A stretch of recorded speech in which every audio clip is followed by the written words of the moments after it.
Welcome to Colors in Motion. আর আজকে আমরা শিখব কি করে একটা টেক্সট শ্যাটার অথবা টেক্সট ব্রেকিং এফেক্ট তৈরি করা যায় আফটার এফেক্টসে। So without further do let's get started. আমরা আফটার এফেক্টসের মধ্যে একটা কম্পোজিশন রেডি করে রেখেছি, যেখানে একটা ব্যাকগ্রাউন্ড লেয়ার আছে আর একটা টেক্সট লেয়ার আছে। টেক্সট লেয়ারটা আমরা টেক্সট টুল ইউজ করে লিখেছি। ওকে, তো ফার্স্ট থিংস ফার্স্ট, আমরা এই লেয়ারটাকে সিলেক্ট করব, রাইট ক্লিক করে প্রিকম্পে যাব, গিয়ে এখানে প্রিকম্পে একটা নাম দিয়ে দেবো, সেটা হচ্ছে টেক্সট লেয়ার। ওকে, আর make sure move all attribute into new composition আর সিলেক্টেড। গ্রেট। এবার আমরা যেটা করব সেটা হচ্ছে এখানে একটা লাইন ড্র করব, একটা পাথ ড্র করব। সেই পাথটা ড্র করব কীভাবে না, পেন টুল ইউজ করে। তো এই পাথটা ড্র করবার জন্য আমরা এখানে একটা ক্লিক করব সিম্পল, আর এখানে একটা ক্লিক করব। এই পাথটা যেরকম ইচ্ছা হতে পারে, বাট এই পাথটাই ডিফাইন করবে তোমার এই যে লেয়ারটা রয়েছে, এই যে টেক্সট লেয়ারটা রয়েছে, সেই টেক্সট লেয়ারটা কেমনভাবে ব্রেক করছে বা কেমনভাবে স্ল্যাশ করছে সেইটার ওপর। ওকে, আমি একটু এই লাইনটাকে এক্সটেন্ড করে দিচ্ছি। আর আমি আগের দিনই বলেছিলাম যে লাইনের স্ট্রোক দেখবার জন্য আমরা ফিলটাকে অফ করে দেবো, দিয়ে স্ট্রোকের গিয়ে এখান থেকে কালার চেঞ্জ করে দেবো। আর এইখান থেকে এই পিক্সেলটাকে চেঞ্জ করলে আমরা উইথটা দিতে পারবো, যে স্ট্রোকটা কতটা মোটা বা কতটা সরু হবে। ওকে, 20 pixel looking good. White colour নিয়ে আমার কোনো অসুবিধা নেই, তো ইটস লুকিং গুড। ওকে, তো এবার আমাদের যেটা কাজ হবে সেইটা হচ্ছে আমাদেরকে এই লাইনটাকে অ্যানিমেট করতে হবে। লাইন অ্যানিমেট করবার জন্য সবথেকে সোজা জিনিস হচ্ছে ট্রিম পাথ। ট্রিম পাথে গেলাম, গিয়ে এই যে এন্ডটা আছে, এন্ডটাকে আমি 0 করে দেবো। একটু টাইমটাকে আমি এগিয়ে নেবো, প্লে হেডটাকে এগিয়ে নেবো 1 সেকেন্ডে। এন্ডে একটা কি ফ্রেম অন করব, 2 সেকেন্ডে যাব, গিয়ে কি ফ্রেমটাকে কমপ্লিট করে দেবো। তো 0 to 100। এবার আমি চাইছি এই লাইনটা এরকম যাক, আর এই পিছন দিকের পার্টটা এখান থেকে ভ্যানিশ হয়ে যাক। ওকে, তো 1 মিনিট বা 1 সেকেন্ড 12 ফ্রেমে যাব, গিয়ে স্টার্টে ক্লিক করব, আর 2 সেকেন্ডে যাব, গিয়ে এখানে কমপ্লিট করে দেবো। তো আমাদের এসেনশিয়ালি এখন অ্যানিমেশনটা আছে হচ্ছে এরকম, হুইচ ইজ ওকে। এবার আমরা অবভিয়াসলি এটাকে ইজ করব, প্রেস F9, গ্রাফ এডিটারে যাব, গিয়ে এইখান থেকে রাইট ক্লিক করে make sure speed graph selected. এখান থেকে গিয়ে আমরা এটাকে স্পিড আপ করে দেবো, যাতে ইনিশিয়ালটা ফাস্ট হয়, আর যখন লাস্টের দিকে যাবে তখন একটু গ্র্যাজুয়াল ফিনিশ হয়।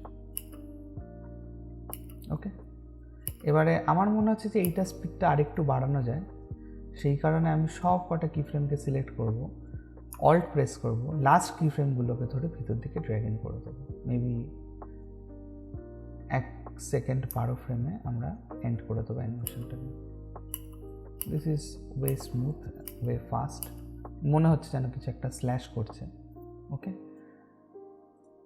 এবার এইখান থেকে শেপ লেয়ারটাকে সিলেক্ট করব, করে শেপের আন্ডারে গিয়ে স্ট্রোকে যাব, গিয়ে টেপার অপশনের ভিতরে গিয়ে স্টার্ট লেন্থটাকে একটু বাড়িয়ে দেবো, আর এন্ড লেন্থটাকেও একটু বাড়িয়ে দেবো।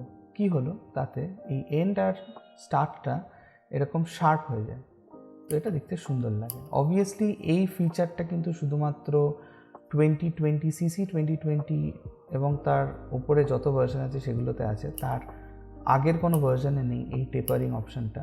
বাট টেপারিং অপশানটা অন করলে সুন্দর লাগে, সেরকম কোনো ব্যাপার না যে করতেই হবে, বাট টেপারিং অপশানটা অন করলে জিনিসটা সুন্দর দেখতে লাগে। ওকে, তো আমাদের এই স্ল্যাশ লাইনটা হয়ে গেছে বা স্পিড লাইনটা হয়ে গেছে।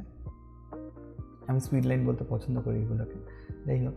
তো আমি একটা জিনিস একটু দেখতে চাইছি, সেটা হচ্ছে এই লাইনটা কীভাবে আমাদের ওয়ার্ডটাকে কাটছে। সেটা হচ্ছে এই লাইনটা এরকম রয়েছে, এই বরাবর আমাদের ওয়ার্ডটা কাটছে। তো আমরা কি করবো, এই টেক্সট লেয়ারটাকে সিলেক্ট করব, করে আবার পেন টুলে যাব, গিয়ে এই বরাবর একটা মাস্ক ড্র করব। এখানে একটা ক্লিক, এইখানে একটা click, and will close this mask. Okay, তাহলে কি হলো, আমাদের কাছে এই পার্টটুকু রয়েছে, দেখো এইভাবে লাইনটা কাটছে এটাকে। আর এই টেক্সট লেয়ারটাকে আমরা কপি করে নেব, কপি করে নিয়ে এম প্রেস করবো মাস্কের প্রপার্টি দেখার জন্য, এটাকে ইনভার্ট করে দেবো। ওকে, তাহলে ওপরের পার্টটাও আমাদের রিভিল হয়ে গেল। তো আমি কি করব, এইখানে যদি একটু জুম করি তাহলে দেখতে পাবো যে এখানে একটা ব্ল্যাক লাইন দেখা যাচ্ছে। এই ব্ল্যাক লাইনটাকে ফিক্স করবার উপায় হচ্ছে ওপরের যে পার্টটা আছে, আমি এইটাকে একটু রিনেম করে দিই, text layer top, text layer bot, for bottom. Okay, তো এই মাস্ক পাথটাকে আমরা সিলেক্ট করব, করে এই দুটো পয়েন্ট সিলেক্ট করব বাই হোল্ডিং শিফট অ্যান্ড এটাকে একটু তলার দিকে নামিয়ে দেবো যাতে ওপরটা কভার হয়ে যায়। ওকে, কুল। তো আমাদের কাছে একটা তলার পার্ট রয়েছে আর একটা উপরের পার্ট রয়েছে টেক্সট লেয়ারের। নাইস। তো আমি চাইছি যে এই তলার পার্টটা যখনই এই লাইনটা এটাকে কাটছে এখান থেকে ভেঙে পড়ে যায়।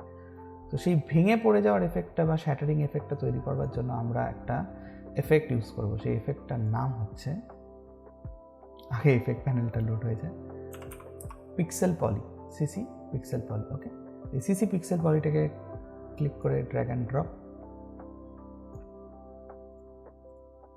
বাট আমরা দেখতে পাচ্ছি না এখানে কিছুই।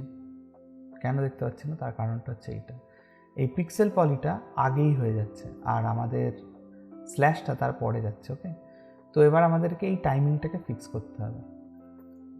কোনো এফেক্ট যদি কোনো লেয়ারের উপর থাকে তাহলে এফেক্ট কন্ট্রোলের ভিতর থেকে সেই এফেক্টগুলোকে দেখা যায়। তো এফেক্ট কন্ট্রোলের প্যানেলটাকে দেখার জন্য উইন্ডোজে গিয়ে এখান থেকে এফেক্টস অ্যান্ড প্রিসেটস ক্লিক করলে এইটা আসবে, আর এই তলায় নেমে চলে আসলে এইখানে এফেক্ট কন্ট্রোল বলে একটা অপশন আছে, সেটাই ক্লিক করলে এই এফেক্ট কন্ট্রোলটা দেখতে পাবো। ওকে, তো এই এফেক্ট কন্ট্রোলটাকে আমরা একটু যদি দেখি তাহলে এখানে লেখা আছে যে এই এফেক্টটা এইখান থেকে ইনিশিয়াল থেকেই স্টার্ট হয়ে যাবে। তো সেইটা হচ্ছে এই যে স্টার্ট টাইম 00 লেখা আছে, মানে এই 00 যখন তখন থেকে এই এফেক্টটা স্টার্ট হয়ে যাবে। আমি চাইছি যে না, এফেক্টটা যেন 00 থেকে না স্টার্ট হয়, আমি চাইছি এফেক্টটা যেন 1 সেকেন্ড 5 ফ্রেম থেকে স্টার্ট হয়। তো আমি এটাকে সিম্পলি 1 সেকেন্ড করে দেবো, দেখা যাক কেমন লাগছে।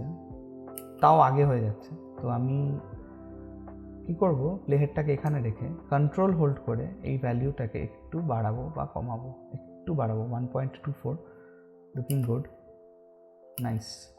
তো এবার কি হচ্ছে যে এটা যাচ্ছে অ্যান্ড তারপরে এই ব্রেকিং এফেক্টটা তৈরি হচ্ছে। ওকে, আমরা একটু গ্র্যাভিটিটাকেও কমিয়ে দেবো, কারণ আমার মনে হচ্ছে ইটস টু অ্যাগ্রেসিভ, তাই জন্য গ্র্যাভিটিটাকে একটু কমিয়ে দেবো। ওকে, একটা স্লো মোশনের এফেক্টে চলে আসছে, কিন্তু এটা বেশি ছড়িয়ে যাচ্ছে চারদিকে। তো সেই কারণে আমি ফোর্সটাকে একটু ড্রপ করবো, গ্র্যাভিটিটাকে একটু বাড়াবো। And you need to obviously play around with the settings. তোমার যেটা ভালো লাগবে সেরকম একটা এফেক্টের জন্য। আর ফোর্স সেন্টার বলে যে অপশানটা রয়েছে সেই অপশানটায় ক্লিক করলে, এই বাটনটায় ক্লিক করলে এরকম একটা কর্সার পাবে, ক্রস হেয়ার পাবে, কর্সার না, কর্সার তো কোম্পানি। তো যাই হোক, তো সেটা দিয়ে তুমি ফোর্সের সেন্টার পয়েন্টটাকে ডিফাইন করতে পারবে যে সেন্টারটা কোথায় আছে, আর সেন্টারটাকে মুভ করলে একটু ভ্যারিয়েশনও পাওয়া যায়। Yeah, this is looking kind of nice for now. Grid স্পেসিংটাকে আমরা একটু বাড়িয়ে কমিয়ে দেখব। Speed randomness maybe a tad, not too much, and direction randomness a bit.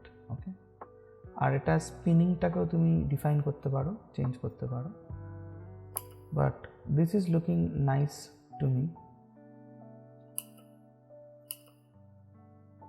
Nice, simple straightforward animation, nothing complex, but looks real complex. So thank you very much for watching this tutorial. Hopefully তোমাদের এই টিউটোরিয়ালটা ভালো লেগেছে। আমাকে জানাও যে তোমরা in future আর কি tutorial দেখতে চাও, কীরকম কি টিউটোরিয়াল দেখতে চাও। So till then, take care, bye bye.